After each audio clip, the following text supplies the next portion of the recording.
എല്ലാവർക്കും നമ്മുടെ ചാനലിലേക്ക് സ്വാഗതം. ഇന്ന് നമ്മൾ നല്ല അടിപൊളി ഒരു സ്പോഞ്ച് കേക്കാണ് തയ്യാറാക്കുന്നത്. നമുക്ക് വളരെ പെട്ടെന്ന് റെഡിയാക്കി എടുക്കാം. അപ്പോൾ നമ്മളിത് ഇഡ്ഡലി തട്ടിലാണ് തയ്യാറാക്കുന്നത് കേട്ടോ. അപ്പോൾ നിങ്ങൾക്ക് ഇഷ്ടമാണെന്നുണ്ടെങ്കിൽ എന്തായാലും ട്രൈ ചെയ്ത് നോക്കാൻ മറക്കരുത്. കൂടാതെ നിങ്ങളുടെ ഫ്രണ്ട്സിനും ഫാമിലിക്കും ഈ റെസിപ്പി വീഡിയോ ഒന്ന് ഷെയർ ചെയ്ത് കൊടുക്കാൻ മറക്കല്ലേ. ആരെങ്കിലും നമ്മുടെ ചാനലിലേക്ക് ആദ്യമായിട്ട് വന്നിട്ടുണ്ടെങ്കിൽ ഒന്ന് ചാനൽ സബ്സ്ക്രൈബ് ചെയ്യാനും മറക്കല്ലേ. അപ്പോൾ നമുക്ക് കേക്ക് റെഡിയാക്കാം. അതിന് വേണ്ടിയിട്ട് ഞാനിവിടെ ഒരു പാത്രം എടുത്തിട്ടുണ്ട്. നല്ല ഡ്രൈ ആയിട്ടുള്ളൊരു പാത്രം വേണം നമ്മൾ ഇതിലേക്ക് എടുക്കാനായിട്ട്. ഇനി ഇതിലേക്ക് ഞാൻ 1/2 കപ്പ് പഞ്ചസാര മിക്സിയിൽ നന്നായിട്ട് പൊടിച്ചെടുത്തിട്ടുണ്ട്. അത് നമുക്ക് ഇതിനകത്തേക്ക് ചേർത്ത് കൊടുക്കാം. അപ്പോൾ മധുരത്തിൻ്റെ അളവ് നിങ്ങളുടെ ഇതിനനുസരിച്ചിട്ട് വ്യത്യാസപ്പെടുത്താം. ഇനി ഇതിലേക്ക് 1/2 കപ്പ് കണ്ടൻസ്ഡ് മിൽക്കാണ് ഞാൻ ചേർക്കുന്നത്. അപ്പോൾ നിങ്ങൾ എത്ര എമൗണ്ടാണോ പഞ്ചസാര എടുക്കുന്നത് അതിൻ്റെ സെയിം എമൗണ്ട് തന്നെ നിങ്ങൾക്ക് കണ്ടൻസ്ഡ് മിൽക്കും യൂസ് ചെയ്യാം. ഇപ്പോൾ നിങ്ങൾ കണ്ടൻസ്ഡ് മിൽക്ക് അല്ല എടുക്കുന്നതെന്നുണ്ടെങ്കിൽ ഇതിന് പകരം 1/2 കപ്പ് അധികം പുളിയില്ലാത്ത തൈരോ അല്ലെങ്കിൽ 2 കോഴിമുട്ടയോ ചേർത്ത് കൊടുക്കുക. അപ്പോൾ ഞാനിപ്പോൾ ഇവിടെ കണ്ടൻസ്ഡ് മിൽക്കാണ് ചേർത്ത് കൊടുത്തിരിക്കുന്നത് കേട്ടോ. അപ്പോൾ അത് ചേർത്ത് കൊടുത്തിട്ടുണ്ട്. ഇനി നമുക്കിതിലേക്ക് ഒരു 1/4 കപ്പ് വെജിറ്റബിൾ ഓയിൽ ചേർത്ത് കൊടുക്കാം. ഇനി ഇതിലേക്കൊരു 1/2 ടീസ്പൂൺ വാനില എസൻസ് ചേർത്ത് കൊടുക്കുന്നുണ്ട്.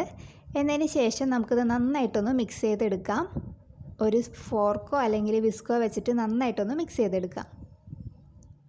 അപ്പോൾ അതാ ഞാനിവിടെ നന്നായിട്ട് മിക്സ് ചെയ്തെടുത്തിട്ടുണ്ട്. ഇനി ഇതിലേക്ക് നമുക്ക് പൊടികൾ ചേർക്കണം. അപ്പോൾ അതിനായിട്ട് നമുക്കൊരു അരിപ്പ് വെച്ച് കൊടുക്കാം. ഇതിലേക്ക് 1 കപ്പ് മൈദപ്പൊടിയാണ് ഞാൻ ചേർത്ത് കൊടുത്തിരിക്കുന്നത്. നിങ്ങൾക്കിത് വേണമെന്നുണ്ടെങ്കിൽ ഗോതമ്പ് പൊടിയിലും ചെയ്തെടുക്കാം. ഇനി ഇതിലേക്കൊരു 1/2 ടീസ്പൂൺ ബേക്കിംഗ് പൗഡർ ചേർത്ത് കൊടുക്കുന്നുണ്ട്. ഇനി ഇതിലേക്ക് ഒരു നുള്ള് ബേക്കിംഗ് സോഡ ചേർത്ത് കൊടുക്കുന്നുണ്ട്. ഇനി ഇത് നമുക്ക് അരിച്ചിട്ട് ഇതിനകത്തേക്കൊന്ന് ചേർത്ത് കൊടുക്കാം. അപ്പോൾ അതാ ഞാനിവിടെ അരിച്ചെടുത്ത് അതിനകത്തേക്ക് ചേർത്തിട്ടുണ്ട്. ഇതിനി നമുക്ക് നന്നായിട്ടൊന്ന് മിക്സ് ചെയ്തെടുക്കാം. അപ്പോൾ നമ്മളിത് മിക്സ് ചെയ്തെടുക്കുന്ന സമയത്ത് ഇത് വല്ലാതെ അങ്ങോട്ട് ഡ്രൈ ആയി പോവും. ആ സമയത്ത് നമുക്കിതിലേക്ക് പാല് ചേർക്കണം. അപ്പോൾ നമ്മൾ റൂം ടെമ്പറേച്ചറിലുള്ള പാല് വേണം ചേർക്കാനായിട്ട്.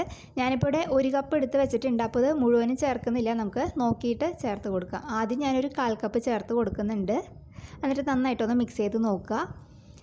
അപ്പോൾ നമ്മുടെ ബാറ്റർ വല്ലാതെ ലൂസായി പോകരുത്. നിങ്ങൾക്കറിയാലോ കേക്കിൻ്റെ ഒരു ബാറ്റർ ഒരു സെമി തിക്ക് പാകത്തിന് വേണം നമ്മളിത് എടുക്കാനായിട്ട്. അപ്പോൾ ഇതിലേക്ക് ഞാൻ 1/2 കപ്പ് പാല് ചേർത്ത് കൊടുത്തിട്ടുണ്ട്. അപ്പോഴാണ് നല്ല കറക്റ്റ് പാകത്തിനായിട്ട് നമുക്കിവിടെ കിട്ടിയിട്ടുള്ളത് കേട്ടോ. അപ്പോൾ അതാ ഇവിടെ നന്നായിട്ട് കിട്ടിയിട്ടുണ്ട്. ഇനി നമുക്ക് ഈ മാവ് ഒരു 2 ഭാഗമായിട്ടൊന്ന് ഡിവൈഡ് ചെയ്ത് വെക്കാം. അപ്പോൾ ഒരെണ്ണം വൈറ്റ് പോർഷനും ഒരെണ്ണം ചോക്ലേറ്റിൻ്റെ പോർഷനായിട്ടും വേണം നമുക്ക് എടുക്കാനായിട്ട്. അപ്പോൾ നമ്മൾ 1 കപ്പ് മൈദയുടെ അളവാണല്ലോ എടുത്തത്. അപ്പോൾ 1/2 കപ്പ് എന്നുള്ള അളവിൽ നമുക്കിത് മാറ്റിയെടുക്കാം. അപ്പോൾ അതാ ഞാൻ വേറൊരു പാത്രത്തിലേക്ക് ഇതിൻ്റെ പകുതി മാവ് ചേർത്ത് കൊടുത്തിട്ടുണ്ട്. ഇനി ഈ ബാറ്ററിലേക്ക് നമുക്ക് 1 ടേബിൾ സ്പൂൺ കൊക്കോ പൗഡർ ചേർത്ത് കൊടുക്കാം. എന്നിട്ട് നന്നായിട്ടൊന്ന് മിക്സ് ചെയ്ത് കൊടുക്കാം. അപ്പോൾ ഇത് നമ്മൾ ഈ പൗഡർ ചേർക്കുമ്പോഴത്തേക്ക് ഇത് വീണ്ടും കട്ടയാവും. അപ്പോൾ നമ്മൾ അതിനനുസരിച്ചിട്ട് ഇതിലേക്ക് പാല് ചേർത്തിട്ട് നന്നായിട്ടൊന്ന് മിക്സ് ചെയ്തെടുക്കുക. അപ്പോൾ ഞാനിപ്പോൾ ഒരു 1/4 കപ്പ് പാല് ഇതിനകത്തേക്ക് ചേർത്തിട്ടുണ്ട്. അപ്പോഴാണ് നല്ല കറക്റ്റ് പാകത്തിനായിട്ട് കിട്ടിയത്. അപ്പോൾ നമ്മുടെ 2 ബാറ്ററും ഇവിടെ റെഡി ആയിട്ടുണ്ട്. അപ്പോൾ ഇത് നമുക്ക് മാറ്റി വയ്ക്കാം. അപ്പോൾ ഇനി നമുക്ക് കേക്ക് റെഡിയാക്കി തുടങ്ങാം. അതിന് വേണ്ടിയിട്ട് ഞാനിവിടെ ഒരു ഇഡ്ഡലി തട്ട് എടുത്ത് വെച്ചിട്ടുണ്ട്. അതിൻ്റെ ഓരോ കുഴിയിലേക്കും നമുക്ക് ഓരോ ടീസ്പൂൺ ഓയിലോ എണ്ണയോ എന്തെങ്കിലും ഒഴിച്ച് കൊടുക്കാം. നിങ്ങൾക്ക് ബട്ടർ വേണമെങ്കിൽ ബട്ടർ ചേർത്ത് കൊടുക്കുക, അല്ലെങ്കിൽ നെയ്യ് ചേർത്ത് കൊടുക്കാം. അതൊക്കെ നിങ്ങൾ ഇഷ്ടം പോലെ ചെയ്തെടുക്കുക. ഞാനിപ്പോൾ ഇവിടെ സാധാരണ വെജിറ്റബിൾ ഓയിലാണ് ചേർത്ത് കൊടുത്തിരിക്കുന്നത്. എന്നതിന് ശേഷം അത് നന്നായിട്ടൊന്ന് സ്പ്രെഡ് ചെയ്ത് കൊടുക്കുക. എല്ലാ ഭാഗത്തേക്കും ഒന്ന് ആക്കിയെടുക്കുക. കൈ വെച്ചിട്ടോ ബ്രഷ് വെച്ചിട്ടൊക്കെ ഒന്ന് ആക്കിയെടുക്കുക. നമ്മൾ സാധാരണ ഇഡ്ഡലിക്ക് തയ്യാറാക്കില്ല. അപ്പോൾ അതേപോലെ ഇത് എല്ലാ ഭാഗത്തേക്കും എണ്ണ ഒന്ന് ആക്കിയെടുക്കുക. അപ്പോൾ 4 കുഴിയിൽ ഞാൻ ഇതേപോലെ എണ്ണ സ്പ്രെഡ് ചെയ്ത് കൊടുത്തിട്ടുണ്ട്. ഇനി ഇതിലേക്ക് നമ്മൾക്ക് തയ്യാറാക്കി വെച്ചിരിക്കുന്ന 2 ബാറ്ററും ചേർത്ത് കൊടുക്കണം. അപ്പോൾ ഇതിലേക്ക് ഞാൻ ആദ്യം ഒരു കുഴിയിലേക്ക് 1 സ്പൂൺ വാനിലയുടെ ബാറ്ററാണ് ഒഴിച്ച് കൊടുത്തിരിക്കുന്നത്. അതിൻ്റെ മേലേക്ക് ഇതേപോലെ 1 സ്പൂൺ നമ്മുടെ ചോക്ലേറ്റിൻ്റെ ബാറ്റർ ഒഴിച്ച് കൊടുക്കുക. അപ്പോൾ ഇതേപോലെ ഇത് റിപ്പീറ്റ് ചെയ്ത് ഒഴിച്ച് കൊടുക്കുക. ഈ കുഴി ഫില്ലാവുന്ന വരെ നമുക്കിതൊന്ന് ഒഴിച്ച് കൊടുക്കാം. അപ്പോൾ ഞാനിപ്പോൾ ഒരു 3-4 ടീസ്പൂൺ വെച്ചിട്ട് 2 ബാറ്ററിൽ നിന്നും ഒഴിച്ച് കൊടുത്തിട്ടുണ്ട്. ഇനി ഞാനിതൊരു പപ്പടം കുത്തി വെച്ചിട്ട് ജസ്റ്റ് അങ്ങടേക്ക് ഇങ്ങടേക്കൊക്കെ ഒന്ന് കാണിച്ചിട്ട് ജസ്റ്റ് ഒരു ചെറിയൊരു ഡിസൈൻ പോലെ ആക്കി എടുക്കുന്നുണ്ട്. അപ്പോൾ അതൊക്കെ നിങ്ങളുടെ കലാവാസന പോലെ ചെയ്തെടുക്കുക. അത് ചെയ്തില്ലെങ്കിൽ കുഴപ്പമൊന്നുമില്ല കേട്ടോ. ഞാൻ ജസ്റ്റ് വെറുതെ ഒരു ഇതിന് വേണ്ടിയിട്ട് ചെയ്തെന്നുള്ളൂ. അപ്പോൾ അതാ നമ്മുടെ ഒരു കുഴി ഇവിടെ റെഡി ആയിട്ടുണ്ട്. അപ്പോൾ ഇതേപോലെ ബാക്കി 3 കുഴിയിലും ഇതേപോലെ റെഡിയാക്കി എടുക്കാം. എന്നതിന് ശേഷം കാണിച്ചു തരാം. അപ്പോൾ അതാ നമ്മുടെ ആദ്യത്തെ ഇഡ്ഡലി തട്ട് ഞാനിവിടെ റെഡിയാക്കി വെച്ചിട്ടുണ്ട്. ഇതിന് നമുക്ക് ജസ്റ്റ് ഒന്ന് ടാപ്പ് ചെയ്ത് കൊടുക്കാം. 1-2 പ്രാവശ്യം ഇതേപോലെ ഒന്ന് തട്ടി കൊടുക്കാം. അപ്പോൾ എന്തെങ്കിലും എയർ ബബിൾസ് ഒക്കെ ഉണ്ടെങ്കിൽ അത് പോകാൻ വേണ്ടിയിട്ടാണ്. അപ്പോൾ അത് നമ്മൾ റെഡിയാക്കി വെച്ചിട്ടുണ്ട്. ഇനി നമുക്കിത് ബേക്ക് ചെയ്തെടുക്കാം. അപ്പോൾ അതിന് വേണ്ടിയിട്ട് സ്റ്റവ് ഓണാക്കി ഞാനൊരു പഴയ പാനാണ് വെച്ച് കൊടുത്തിരിക്കുന്നത് കേട്ടോ. ചൂട് കട്ടിയുള്ളൊരു പാത്രം വെച്ച് കൊടുക്കുക. എന്നതിന് ശേഷം നമുക്ക് ഇഡ്ഡലി പാത്രത്തിൻ്റെ മൂടി ഉണ്ടാവുമല്ലോ, അത് വെച്ചിട്ടൊന്ന് അടച്ചു കൊടുക്കുക. ഇനി നമുക്ക് ഫ്ലെയിം ഓൺ ചെയ്തിട്ട് ഇത് ഹൈ ഫ്ലെയിമിൽ കറക്റ്റ് ഒരു 5 മിനിറ്റ് ഇത് പ്രീ ഹീറ്റ് ചെയ്തെടുക്കാം. കറക്റ്റ് ഒരു 5 മിനിറ്റ് വെച്ചാൽ മതി. അപ്പോൾ അതവിടെ ഒരു 5 മിനിറ്റ് ആയിട്ടുണ്ട്. അപ്പോൾ ഇതിൽ നിന്ന് പുകയൊക്കെ വരുന്നുണ്ട്. ഇനി നമുക്കിത് തുറന്ന് നോക്കാം. അപ്പോൾ ഇത് നന്നായിട്ട് നമ്മുടെ തവ ഇവിടെ ചൂടായി വന്നിട്ടുണ്ട്. ഇനി നമുക്ക് ഫ്ലെയിം ഏറ്റവും ലോവിലേക്ക് വെച്ച് കൊടുക്കാം. എന്നതിന് ശേഷം നമ്മൾ തയ്യാറാക്കി വെച്ചിരിക്കുന്ന ആ ഇഡ്ഡലി തട്ടുണ്ടല്ലോ, അതിനകത്തേക്ക് വെച്ച് കൊടുക്കാം. എന്നിട്ട് നമുക്കിത് അടച്ച് കൊടുക്കാം. ഇനി നമുക്കിത് ലോ ഫ്ലെയിമിൽ കറക്റ്റ് 10 മിനിറ്റ് ഇതൊന്ന് ബേക്ക് ചെയ്തെടുക്കാം. 10 മിനിറ്റ് കൂടേണ്ട ആവശ്യമില്ല. കറക്റ്റ് 10 മിനിറ്റ് നമ്മൾ വെച്ചാൽ മതി. പിന്നെ ഹൈ ഫ്ലെയിമിൽ മീഡിയത്തിലൊന്നും ആക്കാൻ നിൽക്കേണ്ട. കറക്റ്റ് ലോ ഫ്ലെയിമിൽ കറക്റ്റ് 10 മിനിറ്റ് നമുക്ക് ബേക്ക് ചെയ്തെടുക്കാം. 10 മിനിറ്റിലൊക്കെ കൂടി കഴിഞ്ഞിട്ടുണ്ടെങ്കിൽ അത് അടിഭാഗമൊക്കെ കരിഞ്ഞു പോകാൻ ചാൻസ് ഉണ്ട്. കാരണം നമ്മളിത് ഡയറക്റ്റായിട്ട് ഈ പാനിലേക്കാണല്ലോ വെക്കണത്. അപ്പോൾ അതുകൊണ്ട് കറക്റ്റ് 10 മിനിറ്റ് ആകുമ്പോൾ നമ്മളിത് ഓഫ് ചെയ്ത് വെക്കണം. പിന്നെ നിങ്ങൾക്കിത് വേണമെന്നുണ്ടെങ്കിൽ ഇതേപോലെ ബേക്ക് ചെയ്യാതെ നമ്മൾ സാധാരണ ഇഡ്ഡലിയൊക്കെ വേവിച്ചെടുക്കില്ലേ, ഇഡ്ഡലി പാത്രത്തിൽ കുറച്ച് വെള്ളം ഒഴിച്ചിട്ട്, അങ്ങനെ വേണമെന്നുണ്ടെങ്കിൽ അതേപോലെ വേവിച്ചെടുക്കാം കേട്ടോ. അതാകുമ്പോൾ നമ്മൾ ഇഡ്ഡലി വേവിക്കുന്ന ഒരു സമയം, അത്രയും സമയം കൊണ്ട് നമുക്ക് വേണമെന്നുണ്ടെങ്കിൽ ഇത് വേവിച്ചും എടുക്കാം. അപ്പോൾ അതൊക്കെ നിങ്ങളുടെ സൗകര്യം പോലെ ചെയ്തെടുക്കുക. ഞാനിപ്പോൾ ഇത് ബേക്ക് ചെയ്താണ് എടുക്കുന്നത് കേട്ടോ. അപ്പോൾ ഇനി നമുക്കൊരു 10 മിനിറ്റ് കഴിഞ്ഞിട്ട് നോക്കാം. അപ്പോൾ അതവിടെ ഒരു 10 മിനിറ്റ് കറക്റ്റ് ആയിട്ടുണ്ട് നമ്മളിത് വെച്ച് കൊടുത്തതിന് ശേഷം. ഇനി നമുക്കിതൊന്ന് തുറന്ന് നോക്കാം.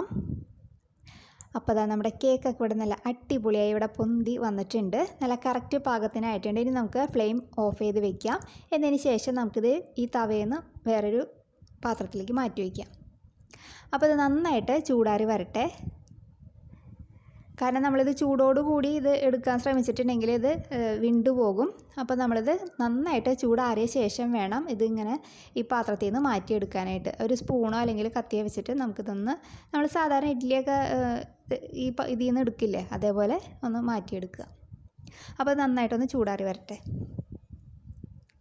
അപ്പോൾ അതാ കുറച്ച് സമയം കഴിഞ്ഞപ്പോഴത്തേക്ക് ഇവിടെ നന്നായിട്ട് ചൂടാറി വന്നിട്ടുണ്ട്.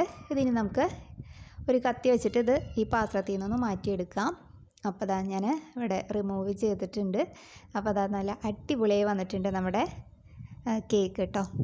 കണ്ടില്ലേ, നല്ല സോഫ്റ്റായിട്ട് കിട്ടിയിട്ടുണ്ട്. അപ്പോൾ ഇതിൻ്റെ ഉൾഭാഗമായാലും നല്ല വെന്ത് നല്ല സൂപ്പറായിട്ട് വന്നിട്ടുണ്ട്. നല്ല സോഫ്റ്റായിട്ടുള്ള കേക്കാണ്. അപ്പോൾ ഇതേപോലെ നമുക്ക് ബാക്കിയിരിക്കുന്ന ബാറ്ററും റെഡിയാക്കി എടുക്കാം.